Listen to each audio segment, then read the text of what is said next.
एक ग्वालिन रोज यमुना पार करके सब्जी बेचने के लिए आती। उसका नित्य का यही काम था। बहुत ही सरल स्वभाव, सहज स्वभाव की वह ग्वालिन थी और अपने बस डलिया में ताज़ा ताज़ा सब्जी लाती, नौका में बैठती और सब्जी बेचकर पुनः वृंदावन से यमुना पार अपने गांव चली जाती। अब तो वह जब ऐसा करती तो एक दिन उसकी सब्जियां जल्दी ही उसने बेच दी और फिर उसने सोचा कि अब मैं क्या करूं। अब तो उसने सोचा कि इतनी जल्दी घर जाकर भी मैं क्या करूंगी। तो कहीं कथा हो रही थी तो कथा में जाकर के वह बैठ जाती है और जब कथा में जाकर के बैठी तो वहाँ जो ब्राह्मण थे, जो पंडित जी थे, वह कथा में श्रवण करा रहे थे प्रभु नाम की महिमा। वे कह रहे थे कि प्रभु के नाम से, राधे श्याम के नाम से इस भव से पार हुआ जा सकता है। जो इस नाम को जपेगा वह इस भव से पार हो जाएगा। फिर तो उसको बस यह एक बात लग गई, क्योंकि कहते हैं कि सत्संग में बस आप बैठ जाइए, कब प्रभु कृपा कर दे इसका कोई भरोसा नहीं। इसलिए अब उस ग्वालिन पर प्रभु ने कृपा की और उसने बस यही बात धारण कर ली कि इस राधे श्याम नाम से इस भव से पार हो सकते हैं, तो फिर ये तो छोटी सी यमुना है, इसको पार क्यों नहीं कर सकते। वह विचार करती है कि जिन पैसों से मैं यमुना में बैठकर पल्ली पार जाती हूँ तो उन पैसों को मैं अब बचाऊंगी और ऐसे ही यमुना पार करूंगी।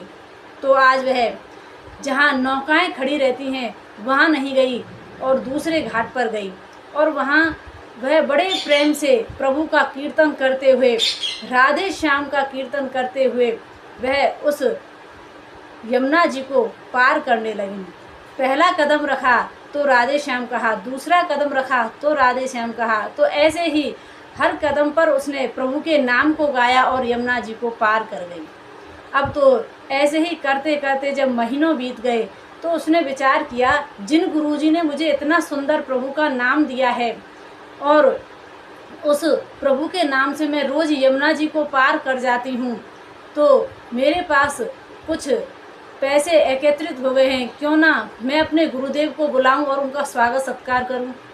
तो वह ग्वालिन डलिया में सब्जी रखती है और नित्य प्रति की तरह वह यमुना जी को पार करके अपनी सब्जियों को बेच करके गुरुदेव के पास जाती है। उनसे कहा कि गुरुदेव आप हमारे घर पधारिए, मैं आपका स्वागत सत्कार करना चाहती हूँ, आपको भोजन कराना चाहती हूँ और दक्षिणा देना चाहती हूँ। तो गुरुदेव तैयार हो गए और अपने नवीन वस्त्र पहन करके, छड़ी हाथ में लेकर के, और वह जब उस ग्वालिन के साथ में यमुना के पास गए तो वह उस जगह नहीं गई जहाँ नौकाएं खड़ी थीं, वह दूसरे घाट पर गई। तो गुरुदेव ने कहा कि बेटी तुम इधर कहाँ जा रही हो? अरे नौकाएं तो वहाँ खड़ी हैं। कहा कि गुरुदेव आप आइए तो सही। तो गुरुदेव ने सोचा कि इसने शायद कुछ इंतज़ाम कर रखा है यमुना पार जाने का। तो वह वहाँ जाते हैं तो देखते हैं वहाँ तो कुछ भी नहीं है। तो उन्होंने कहा कि बेटा तुम यमुना पार कैसे करोगी, यहाँ तो कोई नौका दिखाई नहीं दे रही। कहा कि गुरुदेव मैं तो ऐसे ही यमुना पार करती हूँ। उस ग्वालिन ने अपना एक पग यमुना जी में रखा और राधे श्याम कहा। तो जैसे ही राधे श्याम कहा उसका पैर नहीं डूबा और वह दूसरे पैर को रखती है राधे श्याम बोलकर, तब भी वह नहीं डूबती। जल के ऊपर उसके दोनों पैर स्थिर रहते हैं। तो गुरुदेव ने विचार किया कि हो सकता है इसने कोई शिला या पत्थर यहाँ रख रखा हो, उस पर ये खड़ी हो। तो गुरुदेव ने अपना पैर आगे बढ़ाया तो जैसे ही पैर यमुना जी में उन्होंने रखा तो वह कमर तक अंदर चले गए, जल के भीतर चले गए। उन्होंने कहा कि बेटी तुम क्या कर रही हो? अरे यहाँ तो कुछ भी नहीं है, लगता है तुम किसी पत्थर पर खड़ी हो। कहा कि नहीं गुरुदेव आप तो राधे श्याम बोलिए। बस वह बार बार राधे श्याम का जप करती है और गुरुदेव का हाथ पकड़ा और हाथ पकड़ करके जब वह जाने लगी, लेकिन गुरुदेव तो उस नाम जप को कर ही नहीं रहे। बस वह तो यह विचार कर रहे हैं पता नहीं ये कैसी शिष्या है, कहीं ये भूतनी तो नहीं, कहीं चुड़ैल तो नहीं। ये मुझे कहीं मरवाने के लिए तो नहीं ले जा रही। अनेकों बातें उनके मन में आने लगीं। और जब अनेकों बातें आने लगीं, लेकिन ग्वालिन तो प्रभु के नाम में मस्त है और यमुना जी पार कर रही है। गुरुदेव का हाथ पकड़ के जैसे तैसे यमुना जी को पार किया।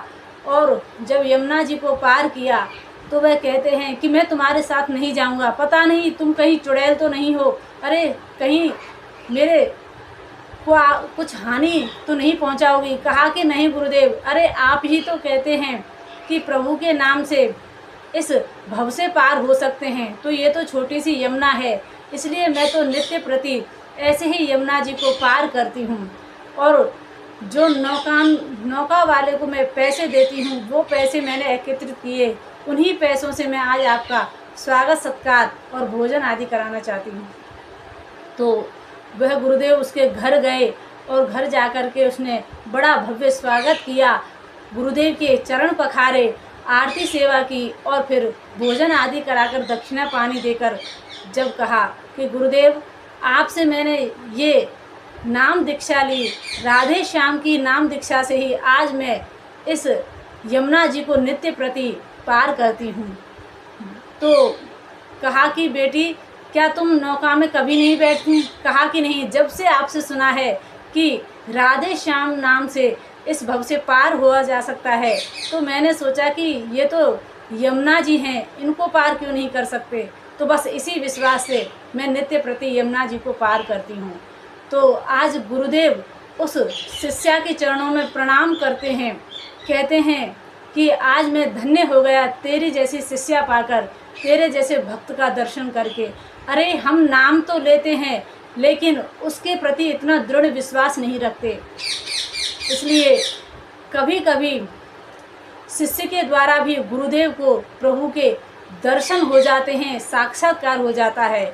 क्योंकि गुरुदेव के द्वारा तो सदैव शिष्यों को प्रभु के दर्शन होते रहे हैं, लेकिन कभी कभी ऐसा शिष्य इस धराधाम पर आ जाता है कि गुरुदेव को ही प्रभु का जो नाम है उसकी महिमा बता देते हैं और प्रभु के दर्शन करा देते हैं।